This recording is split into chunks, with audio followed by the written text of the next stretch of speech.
Programa Alto Astral no 14. Entrevista.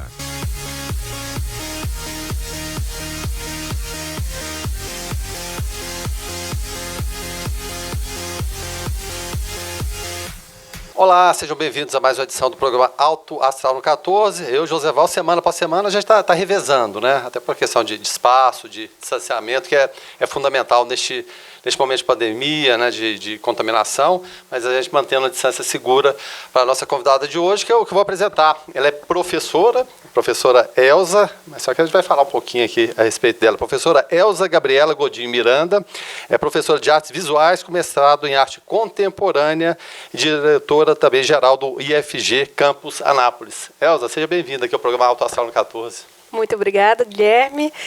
Olá para todos que estão em casa, se guardando, né, e se cuidando nesse momento. Tá certo, Elza. Aqui a gente é muito curioso a respeito dos convidados. É claro, a gente fala da especialização, o que as pessoas fazem.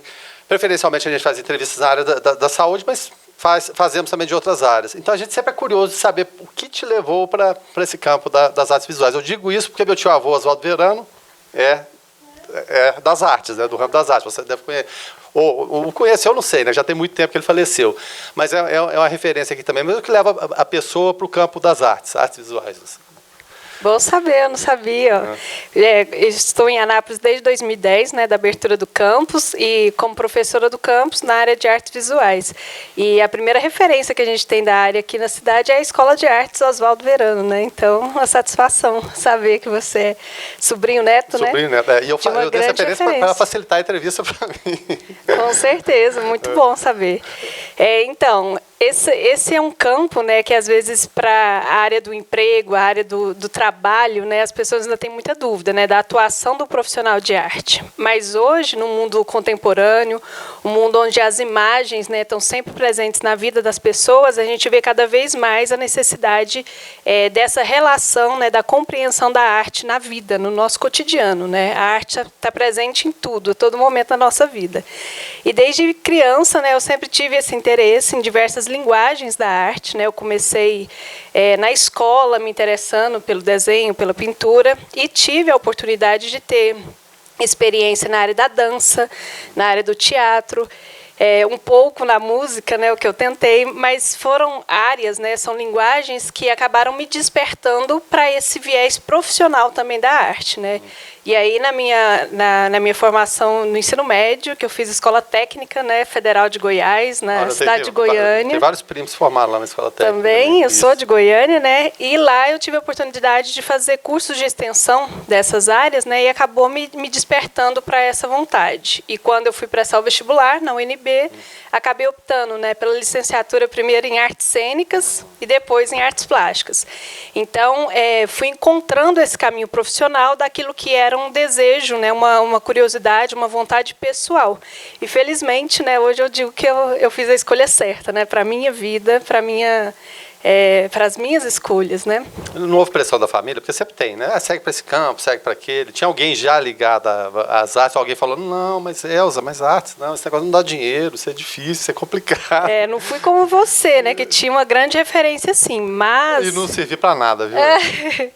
Mas eu tinha, pelo menos, o incentivo, né, dos meus pais, que sempre foram muito ligados à questão da educação. A educação era uma prioridade, né, em casa, e para nós quatro, né, somos 4 filhos, mas eu nunca tive tolhida também essa possibilidade, né? Me interessava pelas artes e nunca tive, felizmente, né? Eu não tive que ouvir, não, isso você não vai fazer, né? Vamos escolher outro curso que, por exemplo, tem um retorno financeiro mais claro, né? Que é uma preocupação também dos pais na hora da escolha da formação profissional dos seus filhos. Mas, enfim, né? Tive esse incentivo, pude escolher e tive principalmente a oportunidade de conhecer essas linguagens, né? Durante minha formação, que é o que a gente acha, né? O que a gente considera mais importante na formação dos jovens. Certo. E o mundo hoje, a gente precisa de falar a conexão que existe, mas qual o papel das artes visuais? Como elas se enquadram nesse mundo tão conectado de hoje? Sim, estava falando, né? A arte está presente no nosso cotidiano, na nossa vida, a todo momento, né? Hoje, através da imagem, a gente tem uma informação, uma comunicação que é passada a todo instante, né? Seja pela televisão, pelos jornais, pelas revistas, a propaganda, a imagem está presente no cotidiano das pessoas e, através da imagem, eu comunico, né? Eu passo a informação sobre um produto, eu passo uma determinada imagem, né, de um determinado serviço. Enfim, a imagem tem esse poder de comunicação, às vezes, maior do que a palavra, porque até aquele que não é letrado é capaz de compreender o significado de uma imagem, né? O que isso desperta, né, na nossa cognição. Então, esse é um trabalho, né, que a gente faz na educação estética, né, na formação das pessoas nas artes, seja em qual linguagem for, dessa compreensão do sentido de comunicação, do sentido de expressão que a arte tem. Então, ela tem esse potencial, né, de poder se comunicar através de linguagens diferenciadas, que são as linguagens artísticas.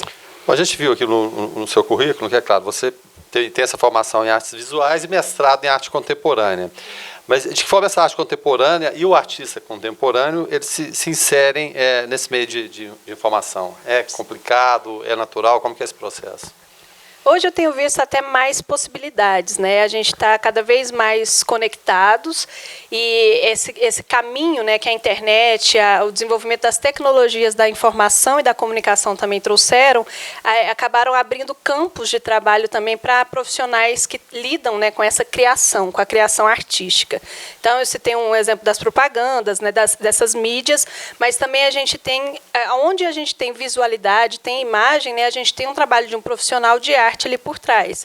Jogos digitais, as mídias, né, o cinema, o audiovisual, tudo isso requer o trabalho de um profissional, né, artístico. E se eu falo nas outras linguagens, a gente vê o quanto a arte está presente na nossa vida, no nosso cotidiano. Quem não ouve uma música, quem não tem aí, né, um fone legal para poder curtir aquela música que gosta, as bandas que escolhe. Hoje a gente tem playlists, né, que nos acompanham o dia inteiro no nosso cotidiano.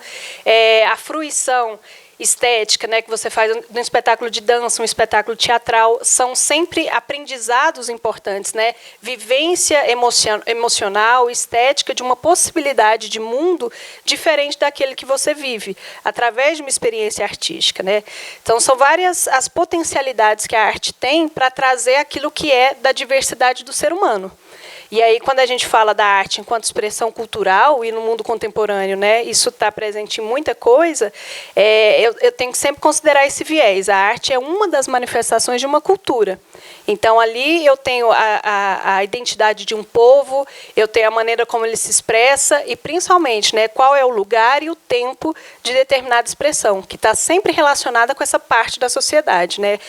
Um povo, um determinado povo, num lugar e num tempo, vai ter a sua determinada maneira de se expressar. Hoje, os nossos produtos, né, culturais, os nossos produtos artísticos, vão falar de que tipo de sociedade a gente é. Né, daqui a anos, isso vai poder ser visto, poder ser estudado por meio dos nossos produtos artísticos. Assim como a gente tem referências de outras culturas, de outras épocas, né, que deixaram esses registros culturais através das suas obras, né, dos seus produtos artísticos. E aí grandes profissionais, né, músicos, grandes pintores, né, que marcaram o seu momento histórico através da sua produção. Era a arte, né, por meio daquela produção ali, ele conseguia dizer um pouco do seu mundo, da sua realidade, né, e inclusive do seu posicionamento sobre essas realidades que ele vivenciava. Então, a arte no nosso mundo também vai fazer um pouco disso, né, trazendo um pouco para essa história da pandemia e o momento que a gente está vivendo, desse isolamento social. A gente tem visto a importância da arte, né,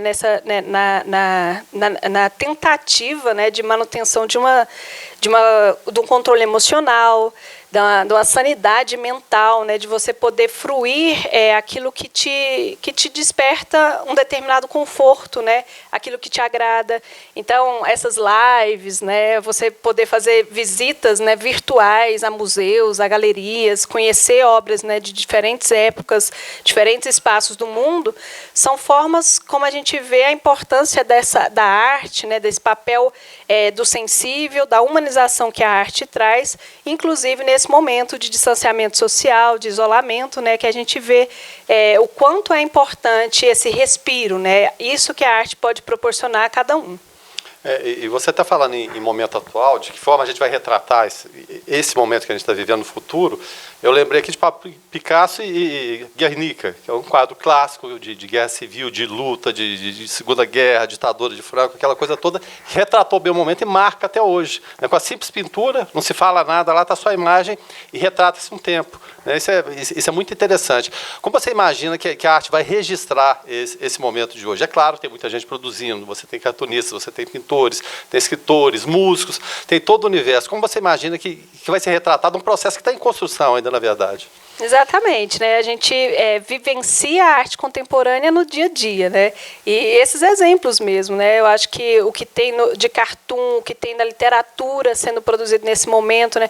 Os estados emocionais que a arte desperta também, né? Vão causar um aspecto para essa produção. Influenciar quem está produzindo. Exatamente. Né? Porque a gente sempre imagina que quem está criando vai influenciar aquele processo, mas há contrapartida também. Com certeza, né? Esse é o papel do artista, né? Ele comunica aquilo que é sentido por ele, mas tentando atingir aquilo que cada um sente, né? Aquilo que está presente na emoção do público. Então, o papel da produção artística é chegar para esse espectador, né? Para o público que, através da obra do artista, consegue identificar seu próprio sentimento. Então, quando a gente escreve, quem produz, né, escreve, desenha, pinta, a criação musical que está sendo feita nesse período, certamente vai refletir, né, esses estados emocionais, a crítica social, né, o momento que se vive desse aspecto que tem mudado a vida de todo mundo, né, em toda parte do mundo. E certamente a gente vai ter, né, a gente vai ver isso nos registros aí, nos próximos anos, como é que isso vai influenciar, né, nessas produções. Talvez a gente não consiga identificar agora, né? A gente está vivendo Está vivendo o momento que está sendo produzido. Durar, né? Exato. E talvez daqui a anos, né, a gente consiga refletir um pouco melhor sobre esse momento através das obras que vão ficando, né? E acho que as lives, né, que a gente está todo mundo aí curtindo em casa, vivenciando um pouco disso, já é uma mostra, né, de que é o momento que o artista tem conseguido chegar no público de uma maneira totalmente diferente, mas para produzir isso, né, essa fruição, esse momento de compartilhamento, né, de uma arte, de uma obra, da maneira como é possível. Os artistas se reinventando o tempo todo, a gente está se reinventando todos os dias, né? E até por conta disso, a arte e a informação, elas podem caminhar juntas ou elas são excludentes? Necessariamente, né? Essa relação que eu estava falando, né, de tempo e espaço, né? A arte realmente caminha junto com uma sociedade, né, com um grupo, um povo. Então, o que a gente tem de produto hoje, no nosso tempo, no nosso espaço, no nosso país, na nossa cidade, é o reflexo daquilo que a gente vive na nossa cultura hoje, né?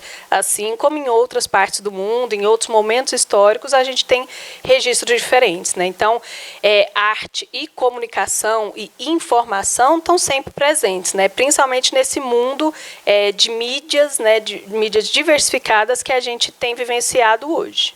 Até em relação à arte, informação, jornalismo, tem-se sempre a impressão que o jornalista é menos sensível. Não que ele seja insensível. Para dar notícia, alguns às vezes deixam escorrer a lágrima, mas está ali duro naquele papel. O artista, necessariamente, ele tem que ser rígido em determinados momentos ou ele tem que ser sensível o tempo todo?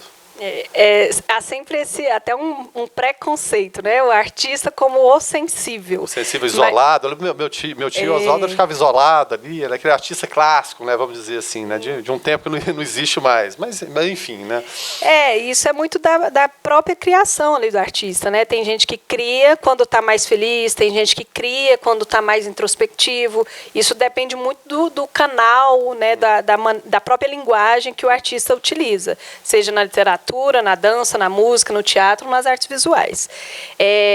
Essa relação com a emoção, né, com essa sensibilidade, às vezes é confundida, né? Não é porque eu sou sensível que eu tenho que chorar quando eu escuto, né, uma notícia. Mas a gente chama, a educação do sensível que a gente fala, é esse potencial, essa capacidade humana de você identificar através de elementos que são estudados, que são construídos através de uma de um conceito, por exemplo, né, quais são os elementos que compõem uma imagem. E ali eu tenho o ponto de destaque, o foco da imagem, como é que eu trabalhei o fundo dessa imagem para ressaltar o que eu quero destacar no meu trabalho. Esses elementos que compõem são estudados, né, vamos dizer, de uma forma técnica. O artista tem que ter essa parte técnica por trás, mas que ele consiga, através desses elementos da técnica, despertar a sensibilidade.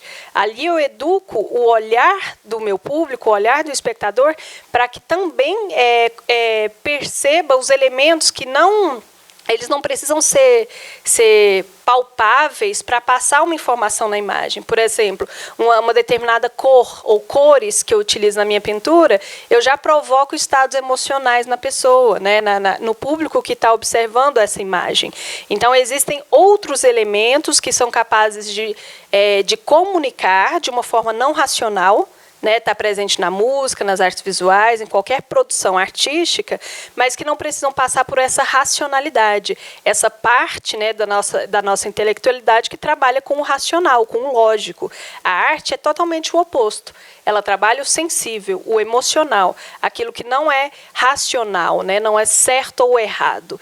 Então, esse é uma parte que, inclusive, hoje em dia, né, a neurociência tem trabalhado muito com isso.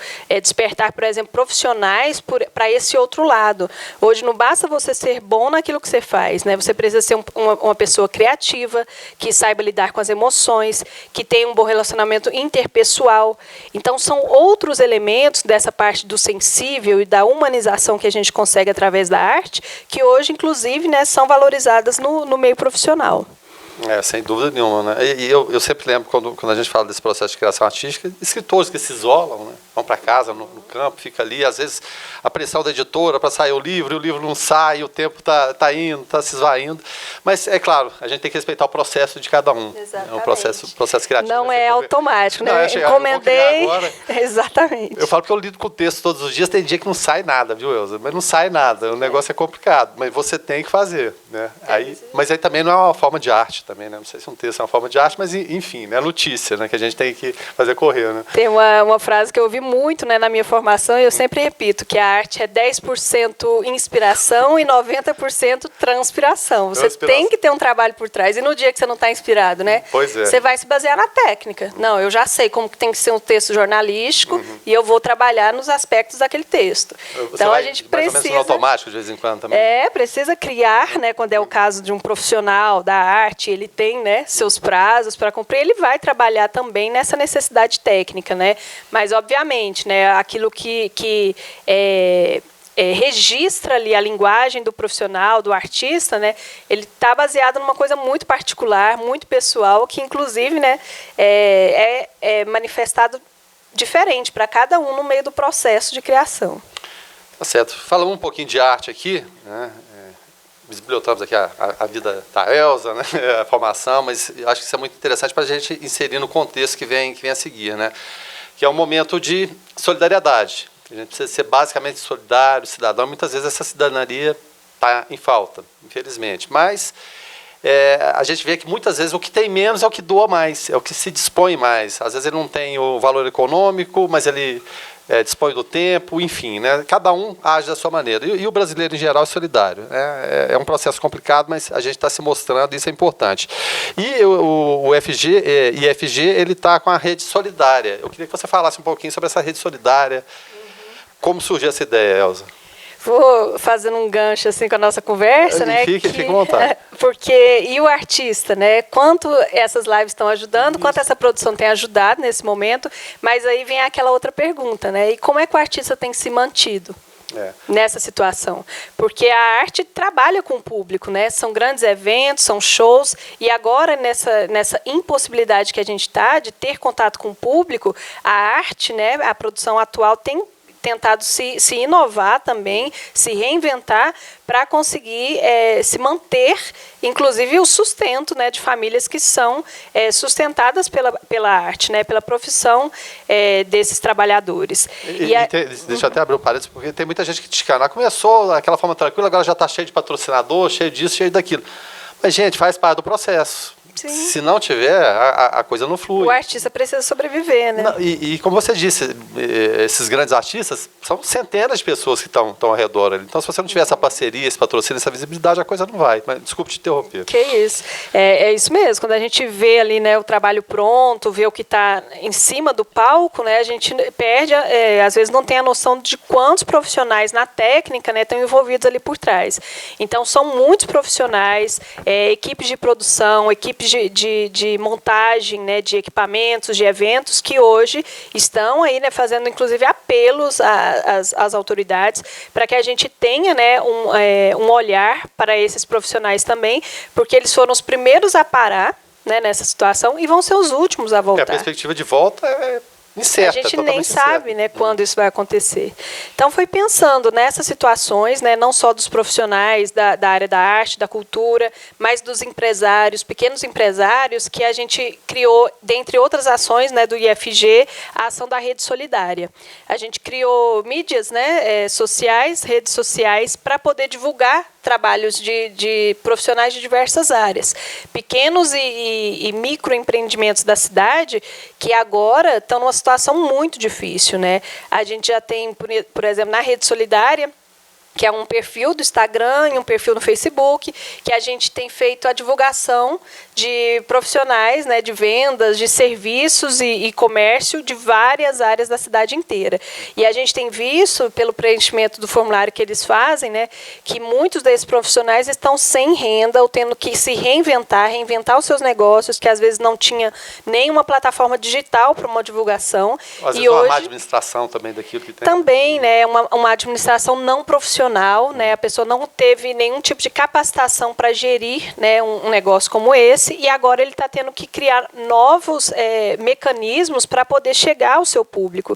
Então, a Rede Solidária foi pensando um pouco nisso, né? Hoje a gente cria artes de divulgação dos trabalhos, né, produtos e serviços desses comerciantes, profissionais da cidade que hoje estão tentando de todas as maneiras, né, manter um pouco do seu público, do seu das pessoas que compravam ou que nem conheciam, né, os seus negócios e agora vão conhecer através das redes sociais. Mas a quem se destina especificamente? Porque você falou de micro, de pequeno empresário, mas o profissional liberal, por exemplo, procurar o FG, a empresa sou eu, a firma Sim, sou eu. Tem muitos. Boa parte do que a gente recebeu, quase 200 respostas até agora. E dentre esses profissionais, 80% dizem que os negócios deles já existiam, mas 40% já indicaram que eles tiveram que mudar até o ramo da atividade. Então, tem muitos, e mais de 50% estão oferecendo serviços. Então, são pedreiros, são borracheiros, eletricistas, engenheiros, que estão disponibilizando o seu serviço, né, o seu conhecimento, a sua prática profissional nesse momento, né, porque eles não têm, às vezes, nem têm uma sede própria e agora a renda que eles tinham, de alguma maneira, né, que conseguia manter ele, sua família como um profissional liberal, agora ela está realmente ameaçada, né?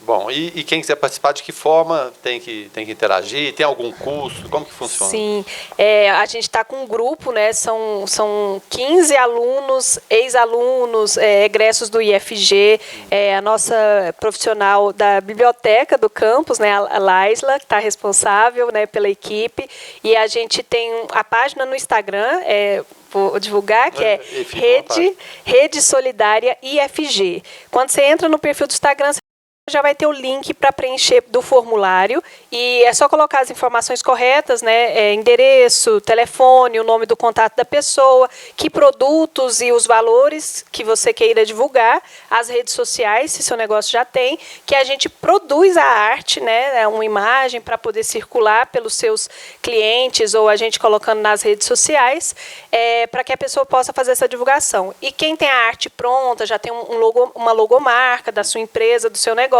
pode mandar também que a gente cria a divulgação a partir dessa marca.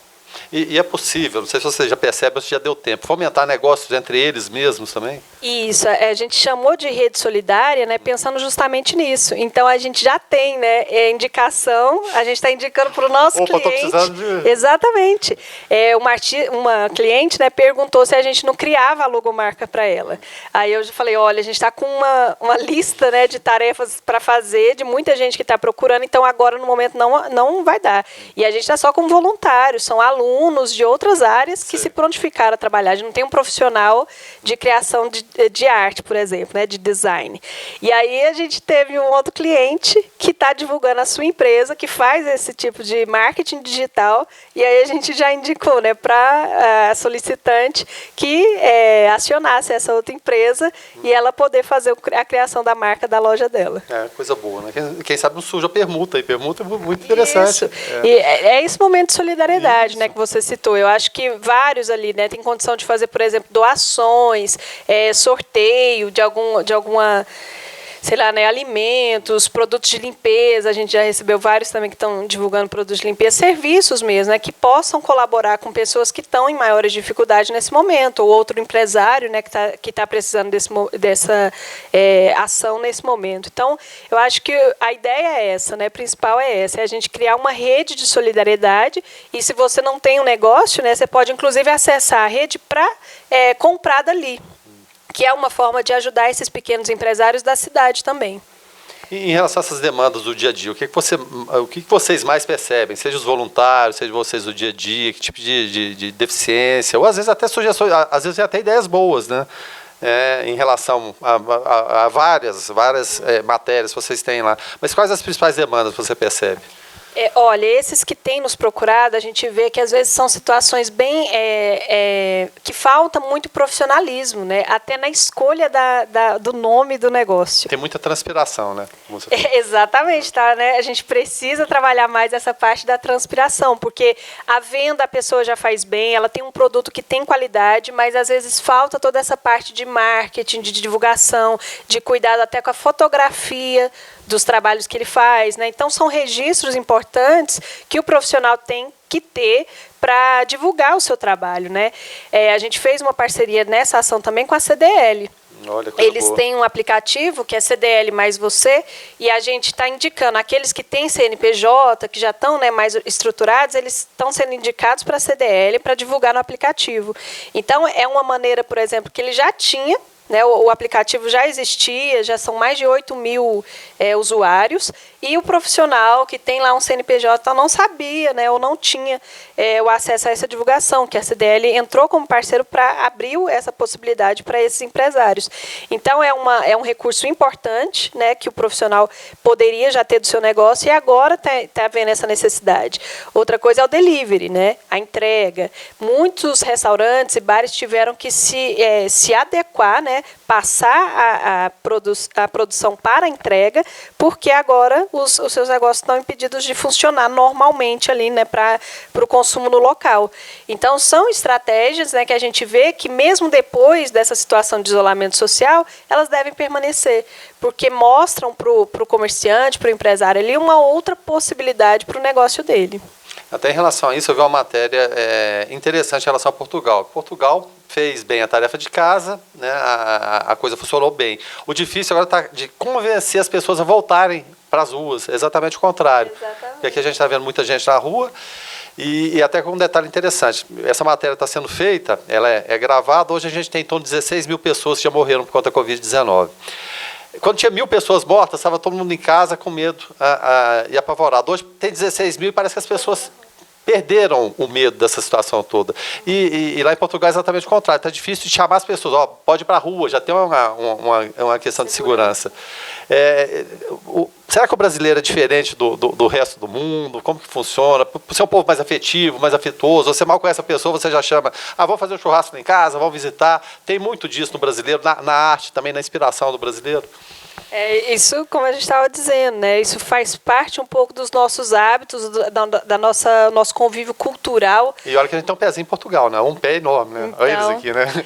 Essa coisa do goiano, né? Dessa hospitalidade. Então, acabam refletindo muito nessas situações, né? Para citar outro exemplo cultural, né? A gente já tem, por exemplo, o japonês que não tem o hábito, né, de tocar outra pessoa assim.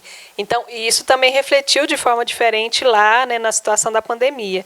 Então, essas questões culturais, né, óbvio que elas precisam ser consideradas, compreendidas, mas a gente tem que ter a consciência que é uma situação extrema, né? Na Rede Solidária mesmo, a gente tem feito esse contato também com os profissionais e os empresários, no sentido de conscientizá-lo. Olha, você, né, está mantendo o seu negócio aberto, mas use máscara, tome todos os cuidados, usem o álcool gel, né, reforcem a limpeza no seu estabelecimento, aqueles que continuam, né, recebendo os clientes, que têm possibilidade para isso, e aqueles que não possuem, né, que às vezes estão saindo para fazer essas entregas, a gente ter também essa necessidade de reforçar as orientações, né? Quanto mais a gente se cuidar, mais rápido isso tudo acaba, né? Então, a ideia é a gente ir nisso aí, que é a única coisa comprovada, né, que vai dar condições para que a gente saia disso o mais breve possível. E a gente vive num mundo de tanta informação e desinformação ao mesmo tempo, de fake news. Muito. Vocês recebem também deles, consultas para vocês, olha, isso aqui é verdade, não é?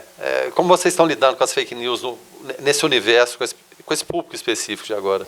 A gente já tivemos situações assim, porque a situação dos decretos, né? Isso. Tínhamos orientações em determinado período que certos estabelecimentos podiam abrir, depois mudou, e a gente tem que ficar atenta a essas modificações. O tempo todo, né? O tempo inteiro. Então, às vezes, o decreto já tinha modificado alguma situação e a pessoa insistindo, né? Não, mas isso pode, ou isso não pode. Ficou naquela página anterior, né? Isso, e a gente tem que estar atento a todo momento, né? As notícias estão mudando, as informações mudam constantemente porque elas estão analisando os cenários, né? Principalmente local e regional. Mas é a questão da informação, né? E, ao mesmo tempo, o outro lado, né? Tudo isso que você recebe de informação, com essa mínima capacidade de compreensão, de senso crítico, a gente já consegue perceber assim, poxa, né, essa notícia aqui está estranha, né? E a segurança que a gente tem para fazer nesse momento é, pelo menos, não repassar aquilo que você não tem a certeza de que seja uma informação correta. Realmente é muito complicado. Bom, o IFG está agora com a Rede Solidária, mas é claro, né, tem outras frentes, vocês atuam também. Eu queria que você falasse mais um pouquinho a respeito do IFG, para quem não conhece. Sim, é um momento até importante, né, para que a gente estreite esse diálogo com a cidade, com essas outras instituições, a CDL, o Rotary Club, a Receita Federal, né, algumas empresas da cidade são parceiras nossas nessas ações contra o coronavírus, mas também, né, vários outros contatos que a gente já tem mantido nesses 10 anos, né, que vou mencionar um pouquinho. Em relação às ações do contra, né, o coronavírus, a gente tem trabalhado no campus para a produção do álcool gel e do álcool 70, que nós temos a licenciatura em Química, o técnico em Química, né, na nossa instituição, e lá temos os laboratórios já preparados para fazer esse tipo de ação.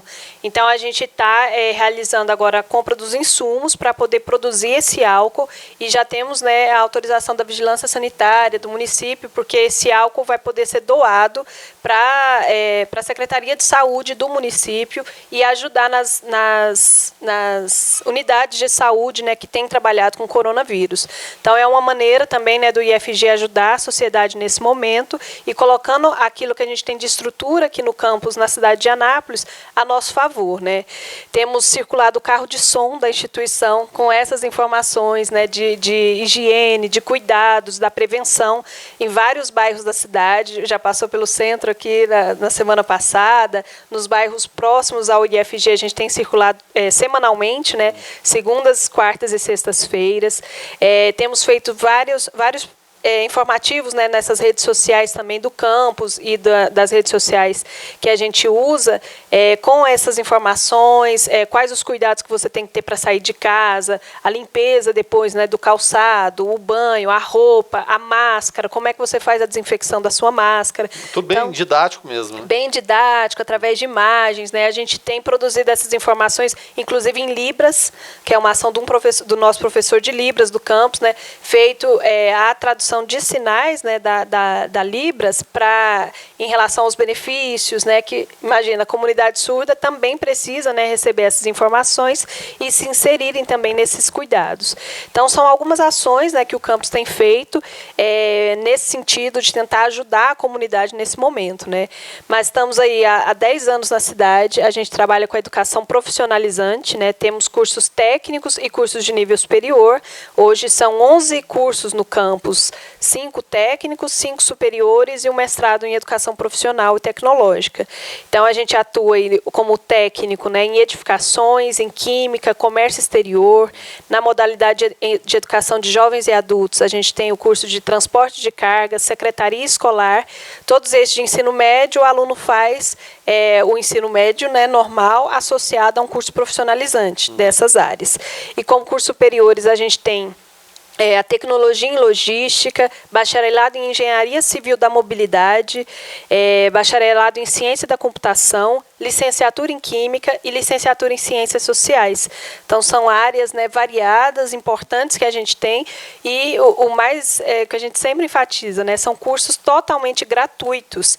E até hoje, né, tem gente que, eu não conheço. Quanto é que custa? Não, mas de graça? É de graça, tudo de graça, com acesso aí a laboratórios, né, a professores mestres e doutores. A gente atua na cidade, aí muitas pessoas ainda nos ligam, né, perguntando quanto que é para fazer matrícula na instituição, né? Então, assim, é um ensino de qualidade, né? A gente oferece de forma pública e gratuita a toda a comunidade anapolina. E, é claro, a gente está vivendo todo esse momento de pandemia, de ações que tem que ser para hoje. Mas como vocês estão pensando essa retomada de aulas, do presencial, como vocês já estão imaginando ainda ou vão preocupar com esse momento e depois a gente vê como é que fica? Não, a gente, desde que paramos, né, acho que vai fazer quase 2 meses, o primeiro momento foi a suspensão das aulas, né, pensando na saúde da comunidade. Não tinha jeito, né? Não tinha jeito, era o que a gente precisava fazer naquele momento.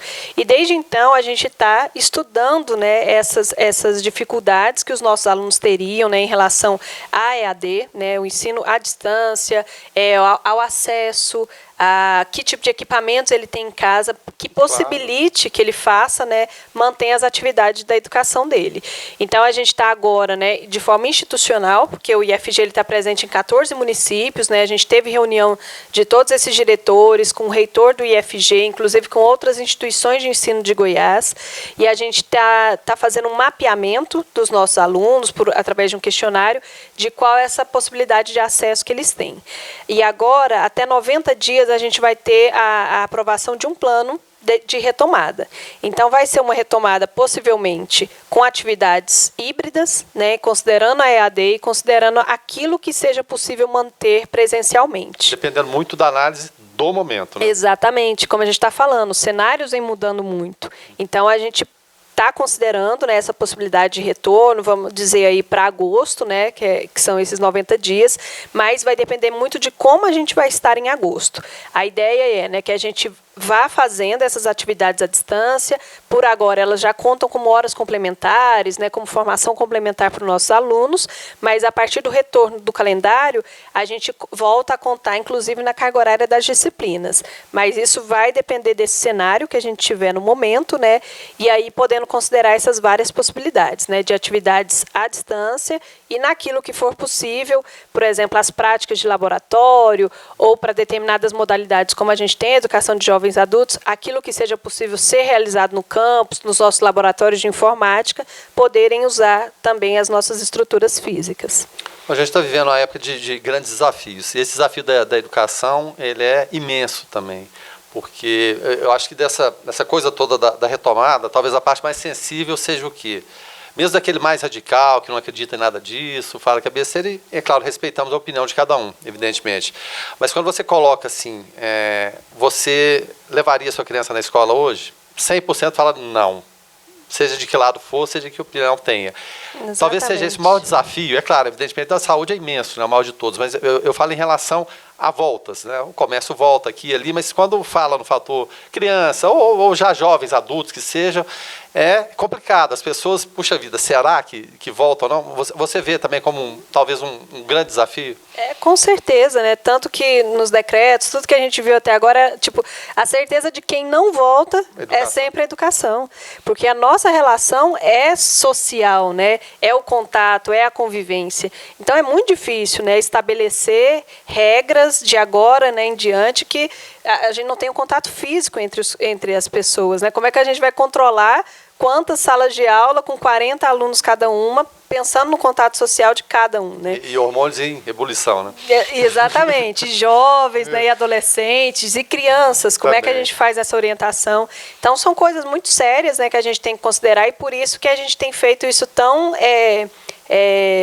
cuidadosamente, né? Estamos nos resguardando a nossa comunidade, ponderando muitas questões, né, para poder considerar esse retorno.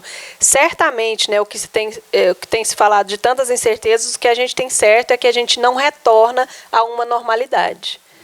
Quando a gente retomar essas atividades sociais que a gente tinha, a gente ainda vai ficar durante um bom tempo ainda com novos hábitos, né, com novas recomendações, para que a gente realmente, né, tente controlar um pouco do contágio, né, dessa doença. Interlocução com os pais é importante nesse momento, ou com os responsáveis. Você tem, evidentemente, vários adultos ali mas tem uns que, né, os pais se preocupam. Como é que está essa interlocução do dia a dia? Como está funcionando em relação a vocês? Para nós é importantíssimo, né? Até aproveito a oportunidade para falar com os pais e responsáveis dos nossos alunos, porque a gente tem um público de 50%, né? Dos mais de 1.000 alunos que a gente tem, metade, mais ou menos, é de ensino médio, e da faixa etária, né, de jovens, ainda tem os pais como responsáveis. Exatamente, menores de idade. Então a gente estava, né, justamente essa definição desses 90 dias, desse GT que está construindo, né, essas possibilidades de retorno do IFG em todos os campos. Isso foi da quarta-feira da semana passada, e agora a ideia é a gente realmente marcar essa reunião com pais e responsáveis, né, para poder fazer esses esclarecimentos. Ainda tem muita gente preocupada, por exemplo, meu filho vai perder o ano, perder o semestre, né? Só que na educação a gente tem falado muito que a questão de calendário é a menor preocupação que a gente tem que ter nesse momento, né? A gente tem que pensar em manter nossa integridade, a integridade da nossa comunidade, a saúde de todos, para que a gente possa realmente fazer um retorno saudável, organizado, e que tenha ali a vida de todo mundo, que possa continuar essa formação, esse caminho com a gente durante muitos anos também. Sem dúvida nenhuma, né? Para a gente encerrar, e até voltando um pouquinho para a arte, sempre a arte, né, foi o início da entrevista, e eu sempre repito aqui, quem não acompanhou o início, pode acompanhar na grade de programação do canal 14 da NET, tem várias reprises em horários diferenciados, tem nosso canal também no YouTube, programa Alto Astral no 14, você pode acessar, pode acompanhar também nas redes sociais, ou seja, não vai deixar de ver a entrevista, tá certo? Mas não sei se na época você fazia a graduação, né, lá, e se ligou na arte, tem uma frase famosa do Andy Warhol, que é o pai da pop art, né, que dizia que no futuro todas as pessoas seriam famosas por 15 minutos. A gente chegou nesse ponto já, Elza? E olha que isso já tem mais de 4 décadas. Né? Sim. Hoje, se você pergunta para um jovem, né, quem que é famoso, quem que é artista, ele vai citar quem aparece na televisão, né? Ele vai citar quem tem milhares de seguidores no Instagram. Então, esse conceito, né, de quem é artista, até a palavra artista se mistura aí, né, mas de quem é famoso, de quem é celebridade no nosso mundo mudou muito. Os acessos, né, os likes têm contado muito mais do que, às vezes, uma produção artística, né? Um trabalho de uma vida inteira, conceitual, profissional, de uma pessoa que às vezes não tem toda essa visibilidade, né? Então eu novamente, né, faço o apelo pelos artistas, que a gente pense, né, por esse lado também, da manutenção. Por exemplo, um artista que eu gostava, onde será que ele está tocando agora? Será que ele já fez uma live? Eu assistir uma live dessas, eu pensar num cachê solidário, né? Por que não fazer uma transferência, acordos onde, por exemplo, né, um bar, um restaurante que esse artista costumava tocar, eu faço ali um vale voucher, né? Um voucher de cachê. Certo. E aí eu posso agora estar antecipando um cachê de artista que quando, né, a gente tiver a possibilidade de tocar ao vivo novamente para o nosso público, nos bares, nos restaurantes anapolinos, a gente tenha, né, um desconto, uma forma de... Uma bonificação posterior. Exatamente, né? Então, são estratégias, a gente vai precisar de muita criatividade, muita solidariedade nesse momento, né, para pensar no lado profissional também e para continuar com essa possibilidade, né? A arte hoje tem sido respiro. Então, que bom que a gente tem esses profissionais que continuam pensando no seu público, continuam preocupados com a produção, com aquilo que possa, né, despertar esse prazer humano, né, em determinado momento, seja através da música, do teatro, da dança, da literatura, do cinema, as produções audiovisuais que, felizmente, né, têm o recurso tecnológico para isso, mas os profissionais que não têm, né? A gente tem que considerar essa demanda de um ramo, né, da nossa sociedade, da nossa economia, e o potencial, a importância que isso tem na nossa sociedade hoje, né, principalmente nesse momento delicado. Tá certo. E recado seu final para quem está acompanhando a gente nesse momento, como você disse, delicado, né? Não vou falar complicado, vou falar delicado que a gente está vivendo, Elza, por favor. Enfim, né? Eu queria deixar essa esperança, né, do artista, essa leveza, a questão da liberdade da criação, da fruição de algo que te remeta, né, a uma memória afetiva, aquilo que você gosta, aquilo que você faz porque te desperta algum prazer, né? Tudo isso a gente consegue através da arte, fruindo, né, produtos artísticos que te levem a esses estados emocionais mais leves, que a gente veja menos notícia e procure mais esses produtos artísticos, né, como uma maneira de se manter em pé e firmes e ativos nesse momento delicado, né? E aí eu gostaria, né, de deixar para toda a comunidade de Anápolis, para toda a cidade, as redes sociais do IFG, o nosso site, né, www.ifg.edu.br, para que as pessoas conheçam um pouco dessas ações que a gente tem realizado, conheçam as ações do IFG aqui na cidade, os nossos cursos, como eu falei, né, todos gratuitos, e conheça também essa missão, né, isso que a gente leva como prioritário da nossa ação aqui na cidade, em toda a rede, né, federal de educação tecnológica que a gente tem no país hoje, que é a oferta de uma educação pública, gratuita, de qualidade, e que esteja, né, preocupada com esse desenvolvimento humano, o desenvolvimento da sociedade, o desenvolvimento local e regional, através da educação. Então, que a educação e a arte, né, sejam caminhos para esse retorno, para esse novo normal que a sociedade tem que construir a partir dessas experiências, né, que estamos vivendo hoje. Agradeço a oportunidade, estamos à disposição. A gente que agradece, é claro, a sua participação, Elza. Conversamos com a professora Elza Gabriela Godinho Miranda, que é professora de artes visuais, com mestrado em arte contemporânea e também diretora-geral do IFG Campus Anápolis. Mais uma vez, muito obrigado, Elza. Obrigada eu. Estamos à disposição. Tá certo. A gente agradece não só a Elza, mas, é claro, todos os nossos parceiros, sem os quais seria impossível a execução desse programa. Então, mais uma vez, eu sempre relembro. Esse programa está disponível no nosso canal no YouTube, programa Alto Astral no 14, e também na grade de programação do canal 14 da NET Anápolis. Tá certo? Então, mais uma vez, muito obrigado e até mais. Clínica Radiológica de Anápolis, a CIA, Arroz e Feijão Imperial, Geolab Genéricos, Instituto Oncohematológico de Anápolis, Hospital Evangélico Goiano, Plameg, Unievangélica, Supermercado Atende Mais, Compensados Anápolis, Clínica Vacine, Produto JK, a arte do algodão, Laboratório Modelo, Farmácia Naturalis, Cicobi Unicentro Norte Goiano, Lages Vibracom, Mercafrios Mauá, Doutor Café, Cafeteria e Doceria, Droga Lúcia, IHG, Instituto de Hemoterapia de Goiânia, Mix Limpeza, a melhor opção em produtos de limpeza, Pamela Rezende, assessoria e consultoria, Porto Pereira, Hipercozinha Industrial, Rádio Imprensa 104,9 FM, Bioimagem, empresa biomédica especializada em diagnóstico por imagem, única unidade de combate ao câncer em Anápolis, Restaurante Barriga Cheia, Síntese Comercial Hospitalar. Programa Alto Astral no 14. Entrevista.